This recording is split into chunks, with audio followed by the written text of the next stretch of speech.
Hi everyone, it's Jamie Batts. We're continuing on with chapter 27. This is part 2. And we just finished talking about sodium regulation. The rest of the next couple pages of this chapter go through particular ions. The next one is on potassium ions. Potassium is also regulated through aldosterone. Ironically, because sodium and potassium are opposites, when aldosterone is released, it causes that sodium reabsorption. Well, guess what? When aldosterone is released, it causes potassium secretion. So sodium and potassium are always moving opposite of one another, and that's always under the command of aldosterone. And again, you have some terms there, hypo and hyperkalemia, referring to potassium. You see some a little feedback loop diagrammed out for you on page 1000. Just like with all the feedback loops, I suggest sequence charting it out, diagramming it out on your page, and understanding what causes what, or what leads to homeostasis. Then we get into calcium. If you remember, calcium is regulated through the parathyroid hormone and calcitonin from the thyroid hormone, or from the thyroid, I should say. So those two hormones play a role in calcium reabsorption from the kidneys, calcium excretion, as well as bone deposition and remodeling. So it's important to understand those roles. They're paraphrased for you again on page 1001, or you can go back to, I think it's chapter 6 or 7, where they were originally discussed. And of course you have hypokalemia and hyperkalemia that describe the extreme conditions for calcium. And there's a chart on page 1002 for magnesium regulation. Magnesium is hyper and hypomagnesemia, kind of a fun word to say. And those are regulated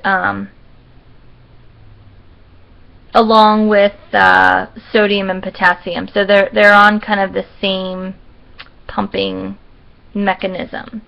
Finally, we get to phosphate ions. It's hypo and hyperphosphatemia are the terms associated with phosphate. And then you have a nice little flow chart there explaining how phosphate is regulated in the body. So those are the ions and their ion regulation. There's one ion that we haven't talked about, and that is the hydrogen ion. If you remember, hydrogen ions are linked to the measurement of pH, or acidity, within the body. And there are several ways pH is kind of regulated within the body. Just looking over my notes and seeing if I want to draw this out or not. Sure. Why not? It's a little bit more detailed than what your book goes into, which is why I like it, because I think sometimes your book doesn't explain things in detail. I don't want to say enough, because there's a lot of detail in this class, but a lot of times your book doesn't quite give the full picture of things. So that's what I'm going to try to do here, if I can. So let's talk about what happens when pH rises. Now, it's important to remember that when we're talking about pH rising, we're talking about an increase in alkalinity or a decrease in acidity. So I'm just going to use the term pH and not the term acidity or alkalinity, because sometimes that gets confusing, right? Because if we're increasing the pH, we're decreasing the acidity. So I don't want to confuse you. So with an increase in pH in your body, you have buffers, which we've talked about some buffers before. When I talk about buffers, you should think of the carbonic acid bicarbonate buffer system that we talked about with carbon dioxide. We're going to revisit that in a little bit. So buffers are going to end up releasing their hydrogen ions, right, in the form of carbonic acid. As I said, that buffer system comes back to haunt us. So carbonic acid revisits us, and that's going to increase our hydrogen ion concentration. Oops, that's hydrogen ion concentration increasing. Next, we have other things that are going to be affected when we have an increase of pH? We're going to have a decrease in the rate and depth of breathing.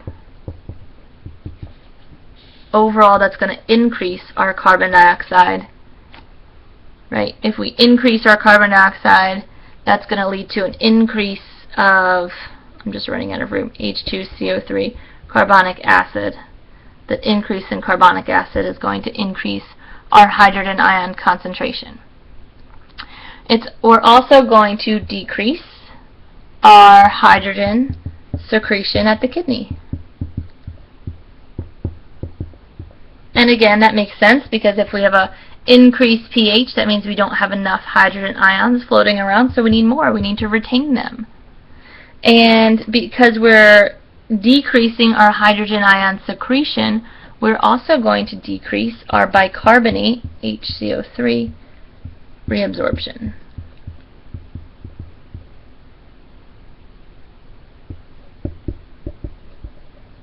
At the kidney. And so what does that mean? It means that fewer hydrogen ions are removed and fewer bicarbonate ions are available.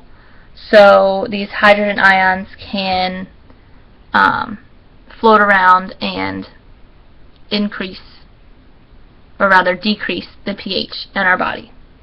So we're going to look at the opposite scenario here. My office is quite a disaster right now. My husband just finished his grad school classes. Yay! But that also just means that we are just in a state of chaos. Hence, I'm using a Thomas the Tank blanket as my eraser today. No socks. It's too warm out for that. Thank goodness, finally. Alright, let's look at the opposite scenario where we want to decrease the pH. Or we have a decreased pH situation. So here, our buffers are going to bind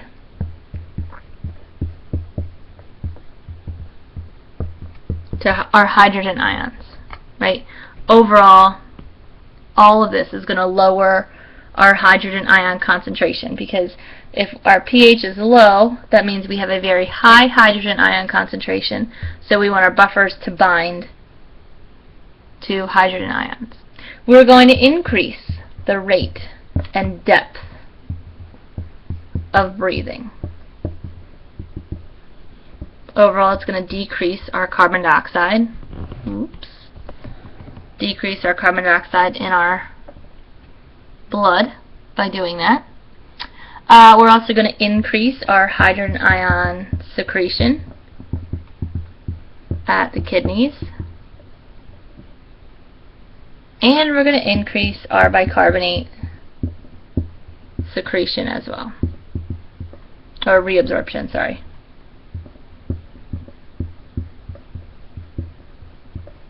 So all of this is for the whole effect we want. As our pH is low and we have too many hydrogen ions, we want to try to get rid of hydrogen ions. So more carbonic acid will bring in more buffers to absorb or bind more hydrogen ions.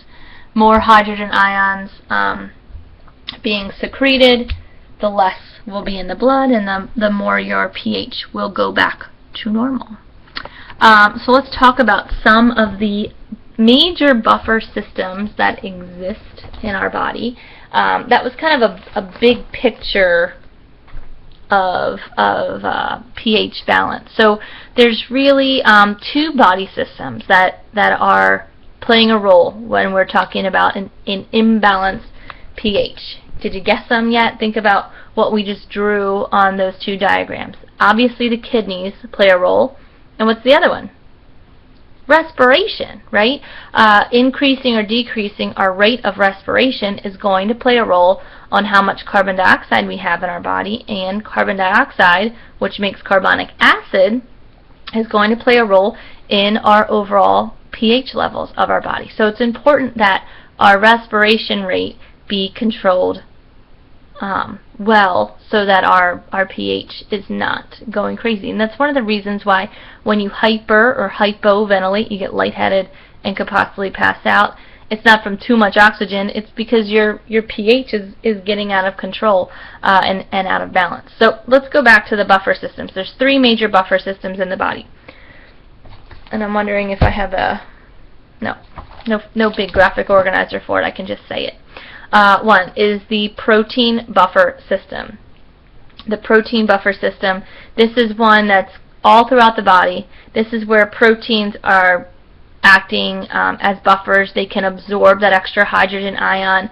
Hemoglobin can act as one of these proteins, absorbing extra hydrogen ions and buffering the solution.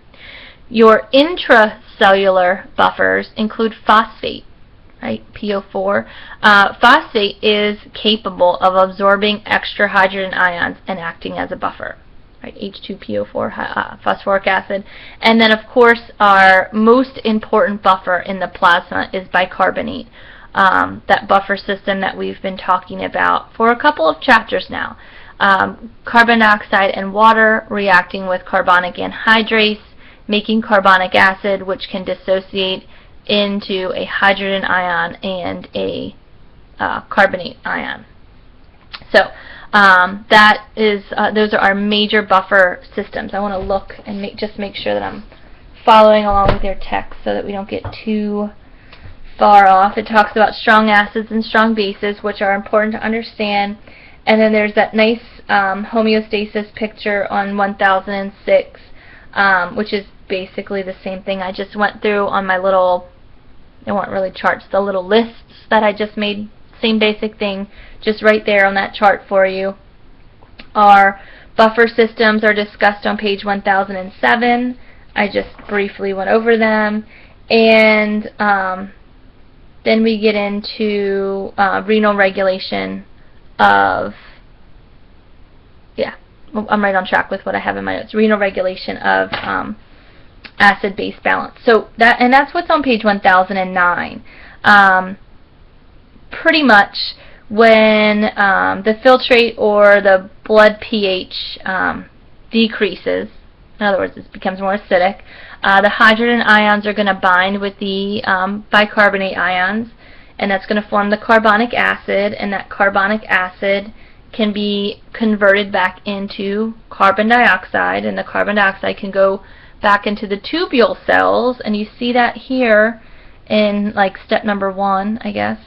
And in those tubule cells, the carbon dioxide can combine with water to form the carbonic acid again, and that dissociates again. It's the same reaction, it's just in a different spot. Instead of being in the blood, now we're in those tubular cells.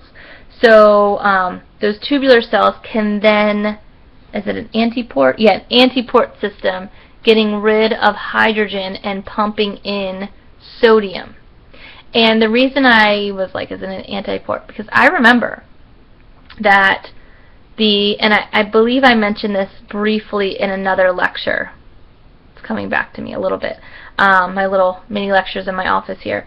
Hydrogen ions and potassium ions go together because potassium and sodium move opposite of each other.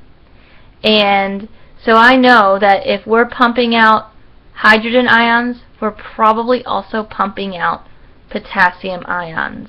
And if we're pumping out potassium ions, that means we're pumping in sodium ions. They all move opposite of each other. There was a diagram that I drew, I believe it was the last lecture, in one of the videos that I did, where I said, as aldosterone, one of the big picture things, and I just flipped back to it in my notes, so I know I did it. As you have an increase in aldosterone, you're going to have an increase in sodium, a decrease in potassium, a decrease in hydrogen ions, and an increase in pH. So,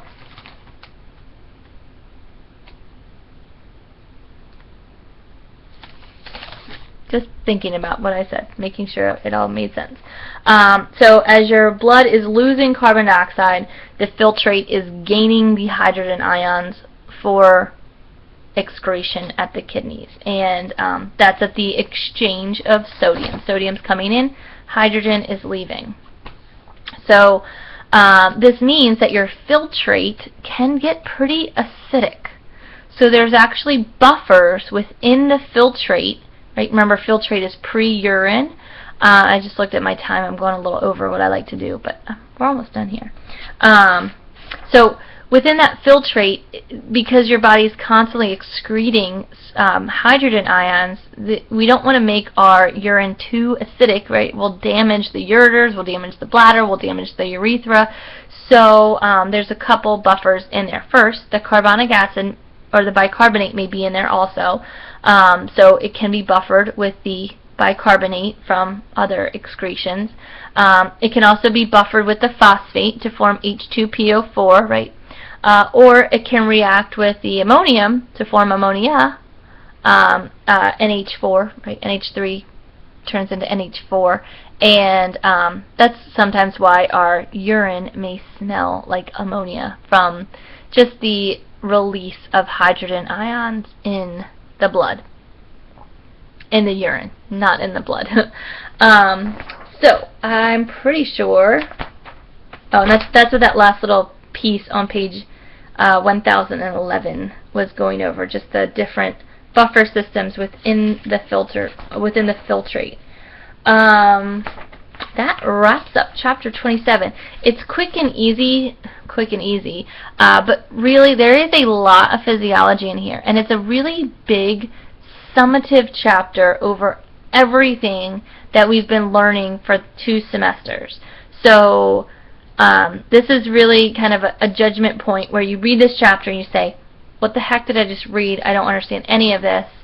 And that's your sign that you've kind of been faking it all along. Or you say, whoa, it's all coming together, because you can piece together nuggets from other chapters and other parts of the body to create a big picture from this chapter.